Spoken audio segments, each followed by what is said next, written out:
Hello once again. Well, it's great to be back with you once again in this battle for correction and redirection. Before we get started, why don't you go ahead and give me a like? And if you like what we're doing, why don't you go ahead and hit that subscribe button? Well, it's been 59 years since the Voting Rights Act of 1965 was passed. And although the obstacles that were once present have been removed, it appears that black people are still suffering when it comes to making an informed decision at the ballot box. The obstacles that were in place for black people have all been removed, but the obstacles that remain are obstacles that have been put there by black people themselves.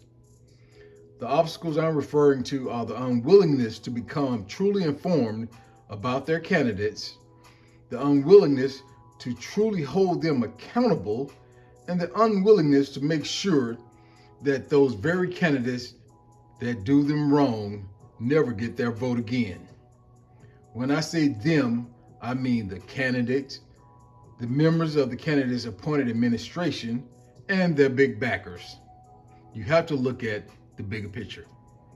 Now, before we get too far down the road, thinking about the presidential election, I need you to realize that I'm focusing on those local elections that have an effect on your everyday, all-day life.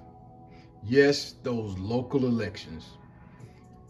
Over the past who knows how many years, we've seen city after city in which black people make up the overwhelming majority of black voters sink into the abyss of total disaster. Now, back in the day, a lot of this could be contributed to white flight. The fact is, it is what it is. The truth of the matter is, it's up to you to believe and accept truth. What we also learned since white flight is that corporations only see green and they have no care regarding the race of the population in which they actually want to do business. We see proof in places such as small towns like Canton, Mississippi, where black people make up 75% of the population. And even though this is a majority black small town, the Nissan Corporation built one of the largest automotive facilities in the country right there. One of the main reasons we have so many majority black cities sinking to the abyss in America can be traced directly to the elected officials that the citizens of those cities keep re-electing. I was once told that if I could hoop like an old Baptist preacher and throw a fish fry or a barbecue and provide beer, I could be the mayor of any city that is majority black. I didn't have to have a single clue of what I was actually doing.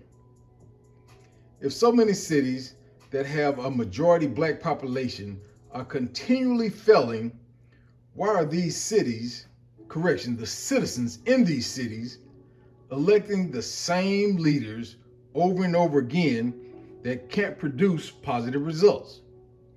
Yes, you knew that was coming, that question why. And here's another why for you. Why do black people feel beholden to a certain politician just because of their race or to a certain political party or affiliation? When will black voters as a whole realize that their vote is one of the strongest and most feared tools they have in their possession to improve their lives on a local level?